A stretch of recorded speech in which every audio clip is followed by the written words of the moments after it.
Bien, mis hermanos, pues quiero grabar este video porque hace unos días una querida amistad en las redes sociales publicó una imagen de la cual quisiera sacar algunas reflexiones.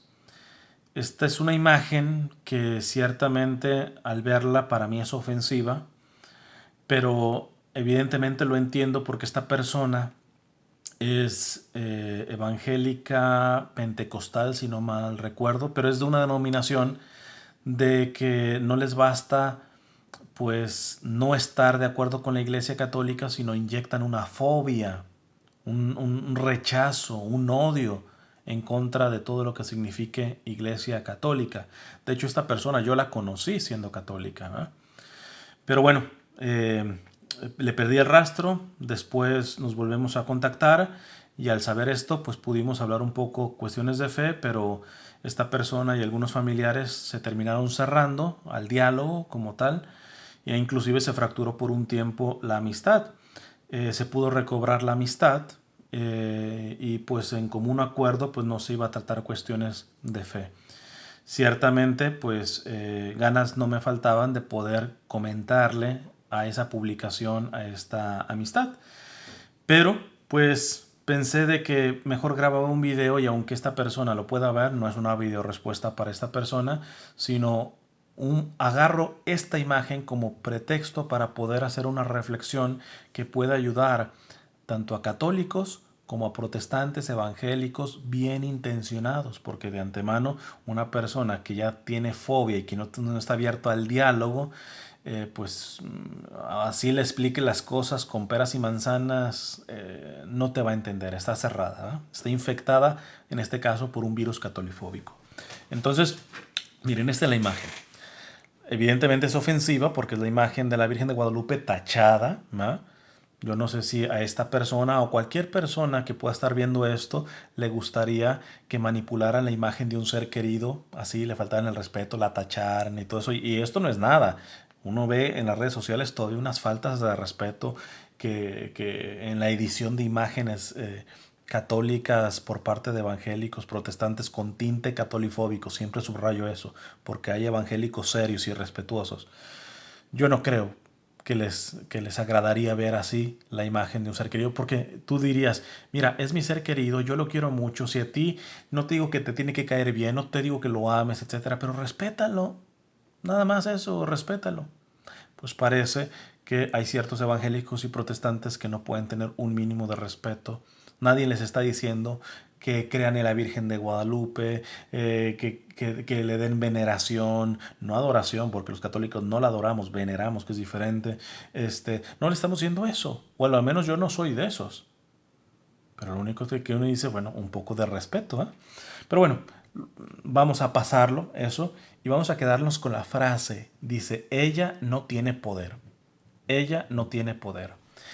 Cuando vi esta imagen, en automático lo que se me vino a la mente fue, esto es prueba de la espiritualidad utilitarista o de conveniencia que abunda en muchas denominaciones protestantes, evangélicas, y que tristemente más de un grupo o ministerio católico también se ha infectado de lo mismo. ¿Qué es una espiritualidad utilitarista o de conveniencia? Amar a Dios por lo que recibes de Él, por su poder en este caso. Entonces es como que no te le acerques a la Virgen de Guadalupe porque ella no tiene poder. Entonces queremos sacar la conclusión de que tú te acerques a Dios porque precisamente tiene poder. La riqueza de la espiritualidad católica nos dice que a Dios no se le ama por su poder, que a Dios no se le ama por los frutos de su poder, no sé, te sanó de un cáncer, has visto milagros, lo que sea, no. Porque ya sabemos hasta dónde llegan aquellos que se mueven por milagros. ¿Cuántos de los que recibieron milagros o vieron el poder del Señor en los milagros o en cuestiones extraordinarias y sobrenaturales, cuántos de esos llegaron al Calvario con Jesús? Entonces, el que tú seas testigo del poder de Dios, más aún depositario del poder de Dios con algún milagro, no me dice que tú amas a Dios. porque muchos recibieron milagros procedentes del poder de Dios y al final lo abandonaron. Entonces, no sé, pienso por ejemplo la hemorroísa le sacó el milagro a Jesús. Pero podríamos preguntarnos, ¿y cuando la hemorroísa quedó sana ya no se murió? No, desde luego se tuvo que morir. ¿Y cuando se murió se salvó? Depende. ¿Depende de qué? Depende de cómo siguió viviendo después de haber recibido la salud por parte de Jesús. El recibir un milagro o los frutos del poder de Dios no es garantía de que ames a Dios. Por eso cuando yo veo esto, es decir, como que pone la Virgen, ni siquiera le reces a la Virgen porque ella no tiene poder. En pocas palabras, el único que tiene poder es Dios. Pero es que te equivocas también ahí. Tú no te tienes que acercar a Dios porque Él tiene poder. Tú no tienes que amar a Dios porque Él tiene poder. Tú tienes que amar a Dios por Él mismo, no por lo que te da. Tantas veces que les he mencionado en charlas y conferencias esa frase que básicamente casi ya la patento, ¿ah? Quien ama a Dios por lo que recibe de Él, su fe tiene fecha de caducidad. Un día se le va a acabar. Porque a Dios no se le ama por lo que nos da, sino por Él mismo. Entonces, vamos a ver esto, meternos con esto de la cuestión del poder. El poder, para empezar, nos habla de una potencia de hacer algo. Y vamos a tomar el ejemplo de algunos textos de la Sagrada Escritura. La hemorroísa que les mencionaba, esta mujer que tenía hemorragias muy fuertes y que había gastado todo su dinero en médicos y le habían estafado, etcétera. Ve que viene Jesús y se mete en la multitud y alcanza a tomar un poquito, no toca a Jesús, toca el manto de Jesús y queda sana. La pregunta sería, ¿la túnica de Jesús tenía poder? ¿El poder venía de la túnica? Podemos ver también que se nos habla de que en las primeras comunidades cristianas, lienzos que pertenecían a San Pablo los agarraban y se los ponían a los enfermos y sanaban. La pregunta sería, ¿el poder venía del lienzo de San Pablo? Jesús llegó a sanar con barro, con saliva. La pregunta sería, ¿el poder viene del barro? ¿El poder viene de la saliva? No, no. El poder viene de Dios. El poder viene de Dios. Es decir, que tanto los lienzos de San Pablo, la misma túnica de Jesús, el barro, la saliva, todo ese tipo de cosas, tienen poder tanto cuanto están vinculados, unidos a Dios. Porque estamos claros que el omnipotente, el único omnipotente, el que todo lo puede, solamente es Dios. Entonces, aquí evidentemente podríamos decir, por lo tanto, una persona que está unida a Dios profundamente, como San Pablo, puede llegar a transmitir el poder de Dios hasta en los lienzos. Pero no porque el lienzo sea poderoso, sino porque ese lienzo pertenecía a San Pablo. San Pablo, una persona profundamente unida a Dios, que es al final de cuentas el Todopoderoso. Y entonces la pregunta tendríamos que hacernos, si es así, ¿quién ha estado más unido a Jesús? ¿Qué persona humana, porque evidentemente las personas divinas, tanto el Espíritu Santo como el Padre, es la perfecta unión con Jesús, pero persona humana, ¿qué persona humana ha estado más unida a Jesús? ¿Puede haber alguien más unido que aquella mujer que lo llevó 9 meses en el vientre, que lo amamantó? ¿Hay alguna otra persona que haya tenido ese privilegio de tener esa unión física con Jesús? No. Ya sé, ya sé, ya sé. La primera que me van a salir. Sí, pero Jesús, acuérdate que en el texto que una vez le dijeron, feliz aquellos pechos que te amamantaron y el vientre que te llevó, y Jesús le respondió, no, felices los que escuchan la palabra de Dios y la ponen en práctica. Ya ves, ya ves, ya ves. María, por mucho que haya tenido a Jesús en su vientre, eso no significa que haya sido la persona más unida a Jesús. Porque Jesús valora más a aquellos que escuchan la palabra de Dios y la ponen en práctica. Pues bueno, regresemos a la palabra de Dios y vemos a esa jovencita, alrededor, los exegetas dicen alrededor de unos 14, 15 años, que le dice al ángel, Echan chila domini fiat mihi secundum verbum tuum. He aquí la esclava del Señor, hágase en mí según tu palabra. Si alguien escuchó la palabra de Dios porque lo que le vino a anunciar el ángel no es palabra del ángel, sino es palabra de Dios, es la Santísima Virgen. Y no se quedó diciéndole, ay, qué bonito hablaste, angelito. No, hágase. Soy, de hecho, en el texto griego es duleia, ¿vale? Soy la esclava del Señor. La esclava del Señor. Es decir, que no hay persona que haya tenido mayor unidad física con Jesús que la Virgen. Y no hay persona que haya estado unida tanto a Jesús espiritualmente en escuchar la palabra y en hacerla y practicarla que la Santísima Virgen. Tanto de que por la palabra que escuchó y por la praxis que hizo es que nos vino Jesús a redimirnos. Tú y yo podemos escuchar la palabra de Dios y podemos practicarla. Pero todo lo que escuchemos y practiquemos se queda muy lejos a la radical y determinante decisión que hizo la Virgen María. Nada más ni nada menos de su sí, de su fiat, de su hágase, dependía que Jesús se encarnara. Nada más, nada más.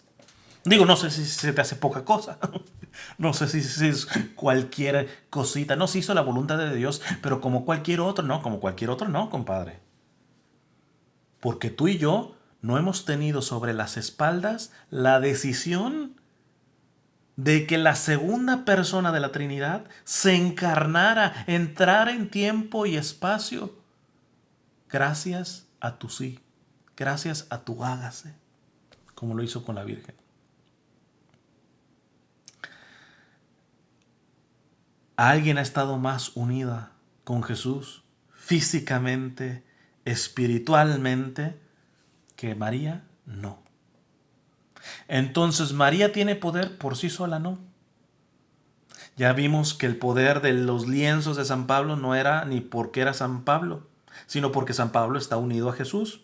Y de Jesús viene el poder que evidentemente se manifiesta en San Pablo y en los trapitos que trae San Pablo. Y acto seguido esos trapitos sanaban enfermos. Pues si eso era con San Pablo, después de esto que les he dicho, imagínense el poder que tiene Dios a través de la Santísima Virgen.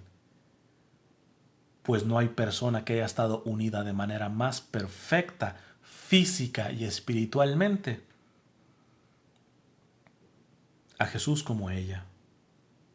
María es el modelo perfecto de cómo se debe hacer la voluntad de Dios. Porque, fíjense, esto es una cuestión también teológica.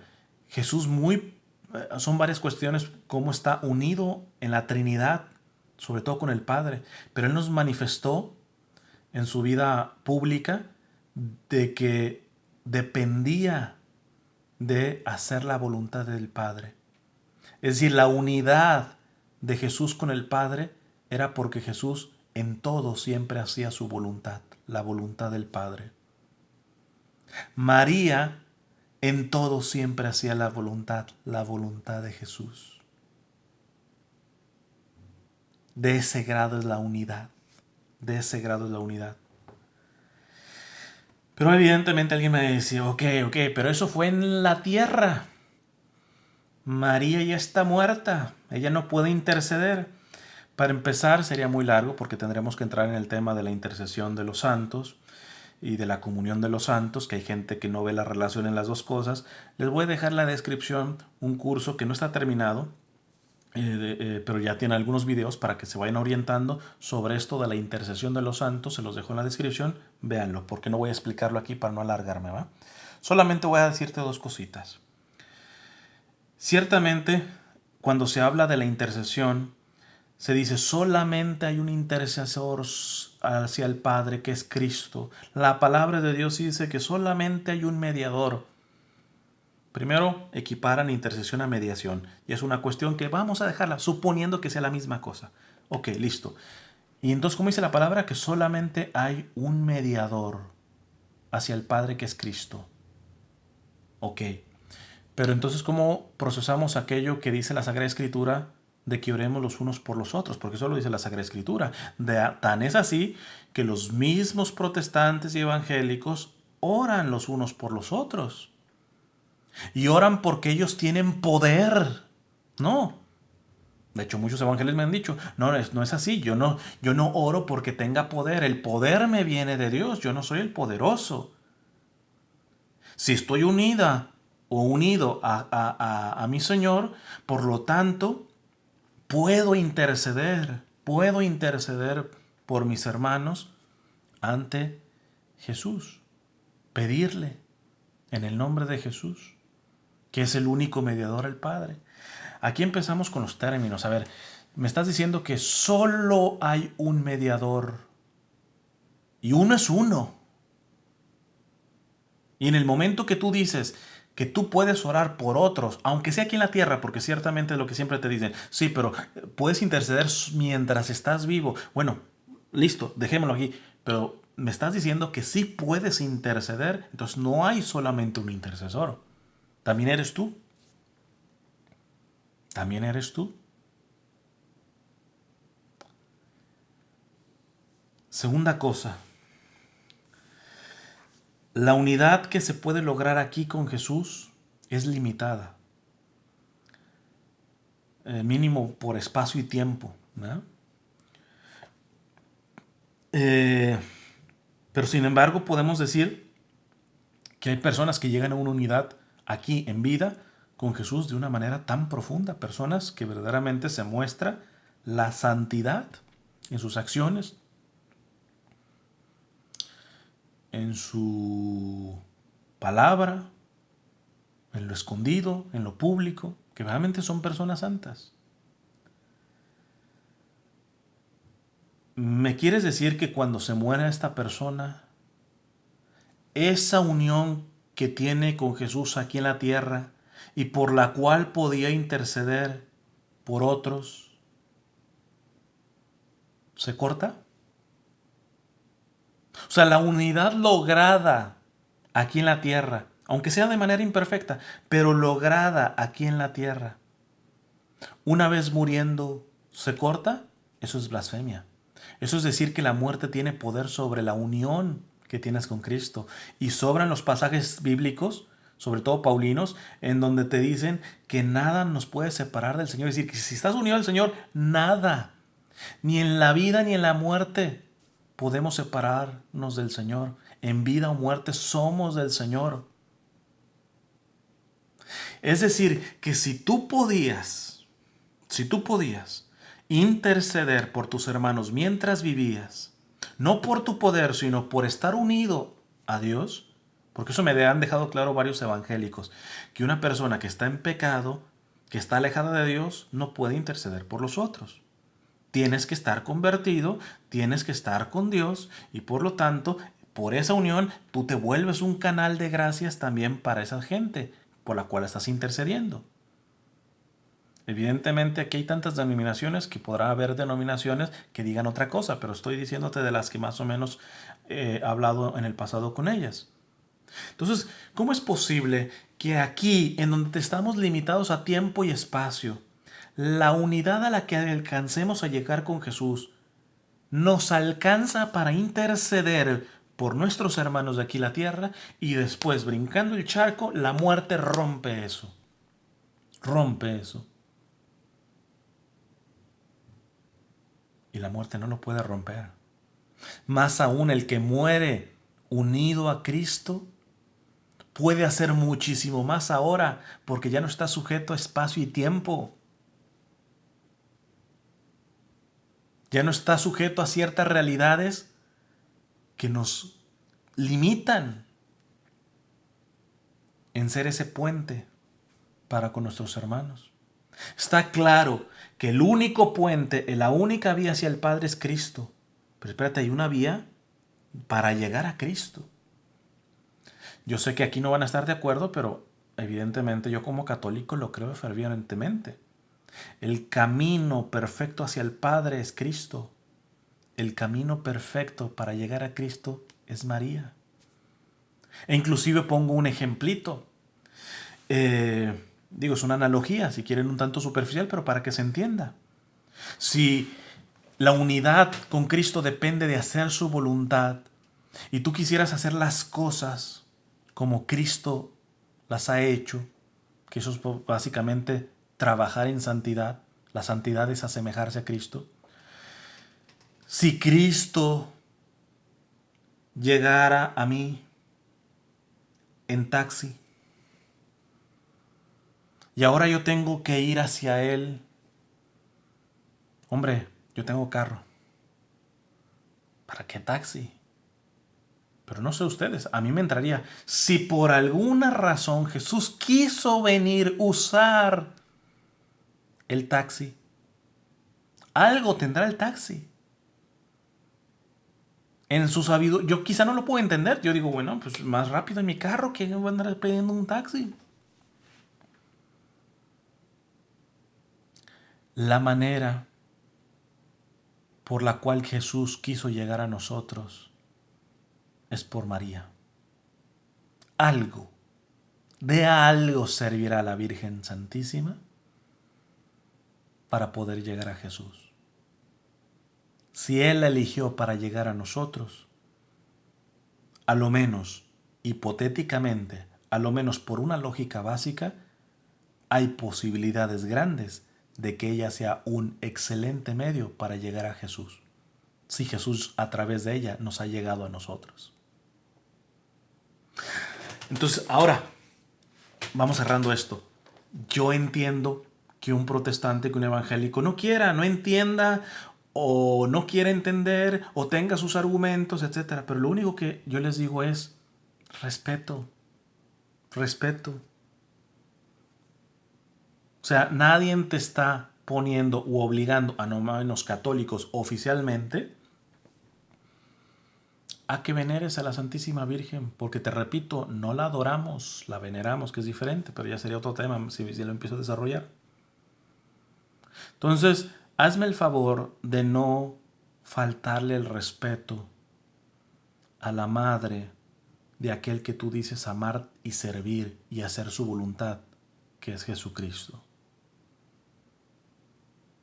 Porque esto no tiene coherencia. Esto más se le parece al actuar de Satanás. Porque si te fijas, Satanás no solamente ataca a Cristo. De hecho, muchas veces ya ni lo ataca porque sabe que es pérdida completa. Sino ataca las cosas que le pertenecen a Cristo. Y entre más cercano te llegues a Cristo, más van a ser las tentaciones, más van a ser los ataques. Y aunque no estoy diciendo que sea lo mismo ser católico y evangélico, tengo que reconocer que hay ciertos evangélicos o protestantes que van con limpio corazón buscando a Cristo, pues a ellos Satanás también los atacará fuertemente. ¿Por qué?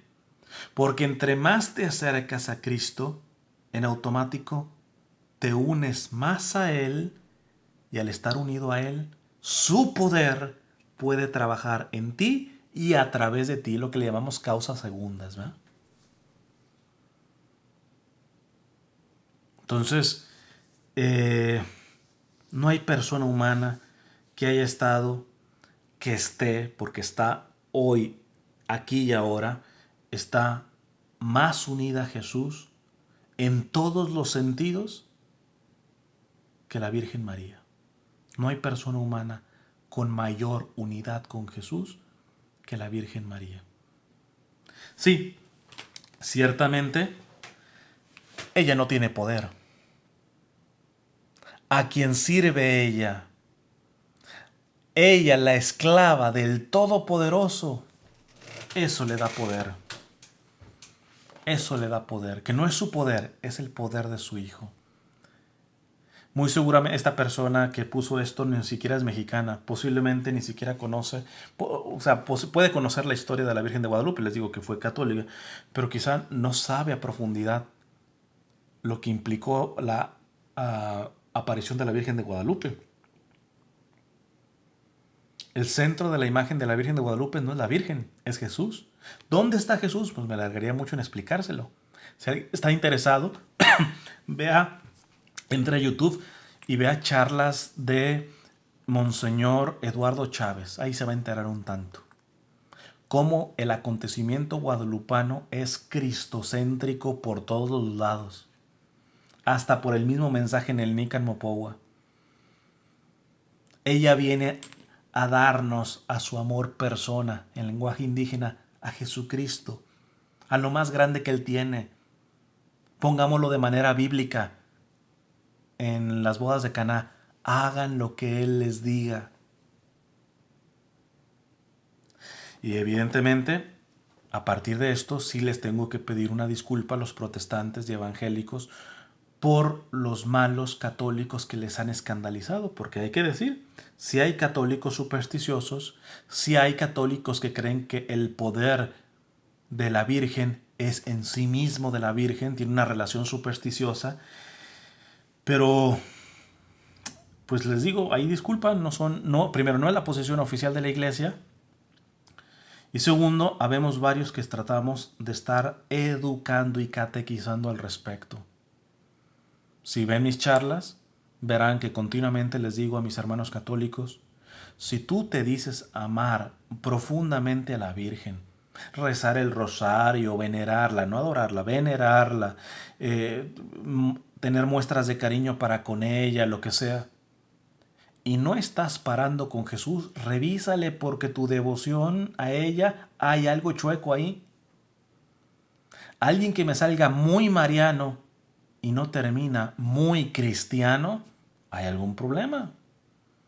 Alguien que se reza el rosario pero no se confiesa, no va y recibe a Jesús en la Eucaristía, no es una persona que adore a Jesús en la Eucaristía, pues evidentemente no hay ahí conexión. Está claro que todo esto no se los estoy poniendo a ustedes los protestantes y evangélicos, pero lo que te quiero poner es de que los verdaderos católicos que ejercen verdaderamente y practican una verdadera veneración y amor por la Santísima Virgen es muy distinta a aquellos católicos que verdaderamente han tomado a la Virgen como una especie de superstición. Vamos, en México hasta los ateos creen en la Virgen de Guadalupe, hasta los brujos, hasta todos. Pero podemos decir que ellos son verdaderamente guadalupanos, no es una estupidez. Ese refrán que tanto se dice en México, México es 90% católico, pero 100% guadalupano, eso es una estupidez. Es imposible ser guadalupano sin ser verdaderamente católico. Entonces, todo esto, entendamos, católicos, que si no nuestro amor y nuestra veneración a la Santísima Virgen no va de acuerdo a lo que yo les acabo de mencionar aquí, no terminamos imitando precisamente a la Santísima Virgen en la humildad, en la obediencia, en la docilidad a hacer la voluntad de Dios, pues nuestra devoción mariana es una payasada. Y de paso escandalizamos a un montón de protestantes que están buscando, así sea un clavo caliente de donde se agarrarse para atacar a la Iglesia Católica e increíblemente a su propia madre.